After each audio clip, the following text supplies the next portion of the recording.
ලස්සන ආදරණීය සතුටෙන් පිරුණු ආදර කතා වගේම වේදනාවෙන් පිරුණු දුකෙන් පිරුණු ආදර කතාත් ගොඩාක් තියෙනවා. ඒ වගේ වේදනාවෙන් පිරුණු ආදර කතා සමහර අයගේ මුළු ජීවිතයම වෙනස් කරනවා. හොඳින් තිබුණු සමහර ජීවිත සමහර විට දුකෙන් පිරුණු ජීවිත කරන්නත්, දුකෙන් පිරුණු ජීවිත සතුටෙන් පුරවන්නත් මේ ආදරයට පුළුවන්. මගේ ආදර කතාවත් ඒ වගේ දුකින් වේදනාවෙන් පිරුණු ආදර කතාවක් වුණේ මට ඔහුව හමු වුණාට පස්සේ. මං අද ඔයාලට කියන්න යන්නේ මේ මගේ වේදනාකාරී ආදර කතාව. මම ඉන්සදී ඒ නම ටිකක් අමුතුයි වගේ නේද? හැමෝම මට එහෙම කියනවා. ඒ නිසා මගේ යාළුවෝ මට කියන්නේ මින්සි කියලා. ඒ නමට නම් මං ආසයි. ඒත් ඒක විකාරයක් නේද? අනේ මන්දා. ඒ වෙනකොට මම සාමාන්‍ය පෙළ සමත් වෙලා උසස් පෙළ හදාරන්න උසස් පාසලකට ඇතුළත් වෙලා දවස් කිහිපයක් ගෙවිලයි තිබුණේ.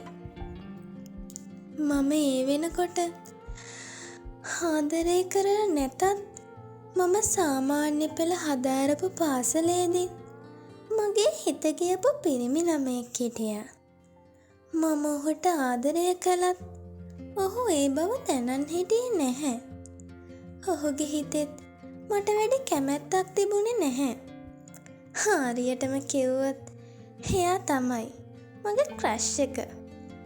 ක්‍රෂ් එක මං එයාට කැමතියි කියලා දැනන් හිටියේ නැත්තේ මම එයාට නොකිව්ව නිසා වුණත් මං එයා දිහා බලනවා. එයා සමහර විට දැකලා තිබුණා. ඒත් ඔහුගේ හිතේ මට වැඩි කැමැත්තක් තිබුණේ නැහැ. ඒ පාසලේදීත් පිරිමි ළමයි මගෙන් කැමැත්ත ඇහුවත් ඒ කිසිම කෙනෙක්ට මගේ හිත දුන්නේ නැහැ. ඒත් මගේ හිත ගියපු කෙනාට මං ගැන කැමැත්තක් තිබුණෙත් නැහැ.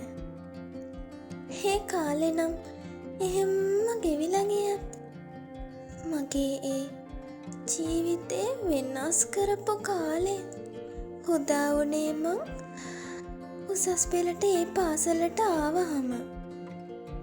මම ඒ වගේ උසස් පාසලකට ආව පළවෙනි දවස මට තාමත් මතකයි. ලස්සන සුදු ගවුමකට ටයි එකකුත් දාලා එදා මම ආවේ හරිම සතුටින්. අලුත් පන්තිය, අලුත් පාසල මේ ඔක්කොම මට හරිම සතුටක් ගෙනත් දුන්නා. ඒත් ඒ පන්තියේ හිටපු ළමයි මං හිතුව තරම් සුන්දර වුණේ නැහැ.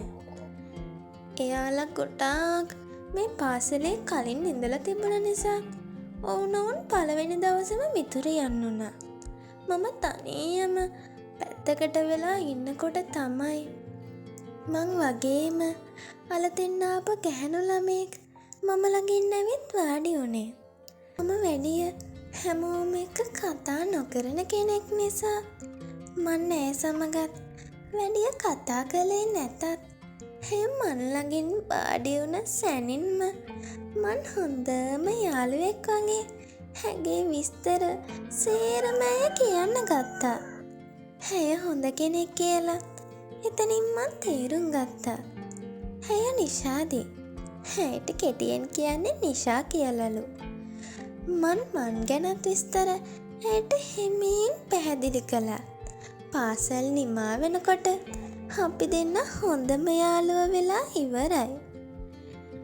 ඊළඟට සිද්ධ වුණේ මොකක්ද? මගේ ජීවිතේම අගාධයට ඇදලා දාපු ඒ ආදරේ හමුවනේ කවද්ද? ඊළඟ කොටසින් අපි ඒ ගැන බලමු. එහෙනම් මම අදට ගිහින් එන්නම්.